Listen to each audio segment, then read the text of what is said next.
BTC सरकारा आलासि नब्लां लुफुंनो कक्राझार जिल्ला ट्राइबेल संघ आरो ब्रह्म धोरोम आफादनो हा होदों। बीटीसी सरकारा कक्राझार जिल्ला ट्राइबेल संघ आरो ब्रह्म धोरोम आफादनो कक्राझार सोहोरनि पातरघाटआव 5 बिघा 2 कथा 15 लेसा हाखौ आलासि नब्लां लुफुंनो हगारना होदों।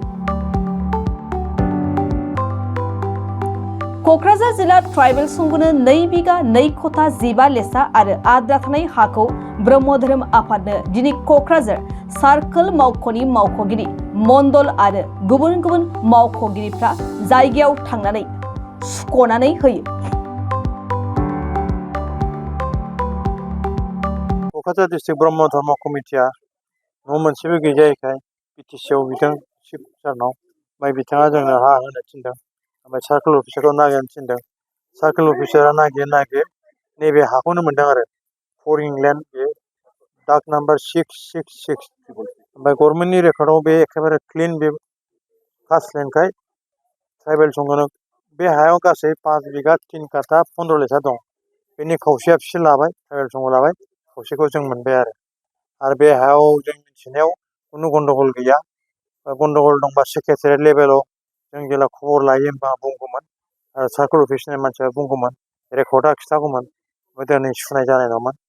माथ्र बे हा इलिगेल नङा आरो माने एसे बेले बेजे दं। गोदो वाटार रिसर्सजों बिस्रा माबा मोनसे जादोंमोन नामा, माबा 15 लाख थाखा मोननानै खुसि जालायै खोथा दंमोन नामा, ओंखायनो बिदि खालामबाय थादोंमोन आरोखि।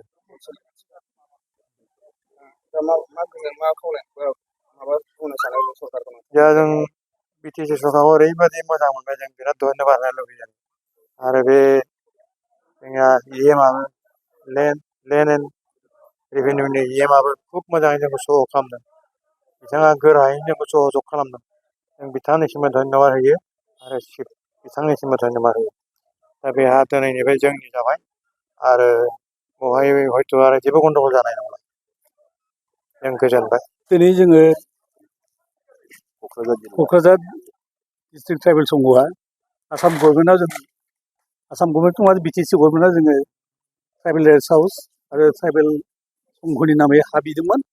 बे हाखौ बिटिसि गभर्नमेन्टआ मालाखौनो एलटमेन्ट होदोंमोनब्लाबो सार्कोल अफिसनिफ्राय एसे थाब जाबाय थादोंमोन।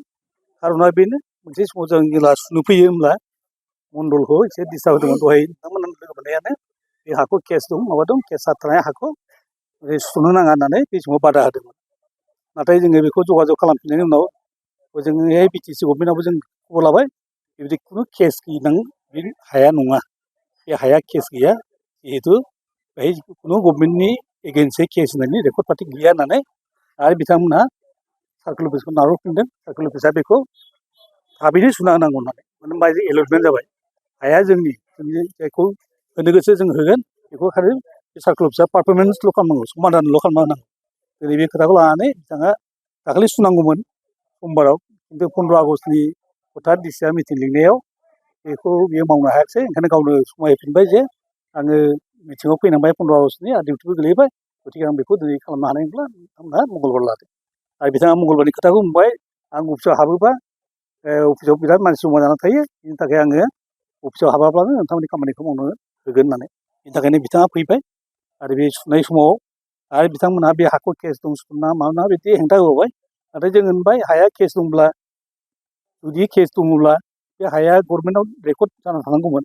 नाथाय गभर्नमेन्टआ रेकर्ड मोनैनि थाखाय बे हाखौ बिदि फरिं लेन्ड होननानै गभर्नमेन्ट हा होननानै जोंनि एलटमेन्ट होदों। गतिके नोंथांमोना सुनांगौ, सुनानै होलांनांगौ होननानै जोंनि खावलायनायाव बिथांमोना सुनानै होलांबाय। केस दंबा केसआ सरकारजों जुजिगोन, मा जायो उनाव मिथिगोन। नाथाय दा गभर्नमेन्टआ माने होननायखाय सार्कोल अफिसा जोंनो दिनै 2 बिघा 2 कथा 15 लेसा हाखौ जोंनि ट्राइबेल संघनि नामै आरो जों ट्राइबेल संघआ बेखौ रेस्ट हाउसनि नामै लुनो थाखाय बे हाखौ मोननाय जाबाय। ट्राइबेल संघआव डिस्ट्रिक्ट इउनिट काम, क'क्राझार डिस्ट्रिक्ट इउनिट काम ट्राइबेल रेस्ट हाउस, क'क्राझार दाबो ट्राइबेल रेस्ट हाउस गैया।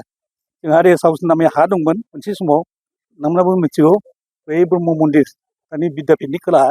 नाथाय बेखौ गोदोनि मानसिफ्रा जेबो नामजारि खालामना गालाङिखाय ट्राइबेल संघनि नामैबो गैया, ट्राइबेल रेस्ट हाउस नामैबो गैयिखाय बे हाखौ कालचारेल सेना लाबाय।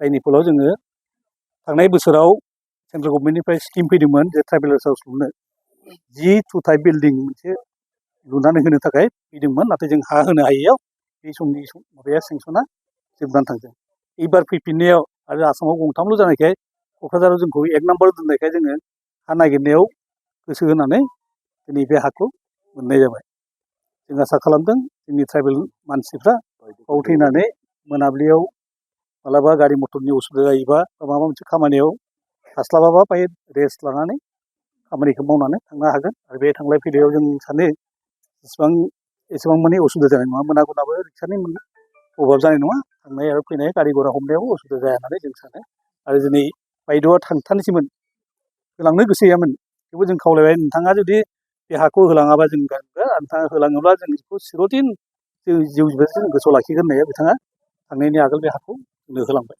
ओरैनो ट्रेन्सफार जानानै दंखायो मानसिया सार्कोल अफिसारा ए रितुपर्ना दास रितुपर्ना दास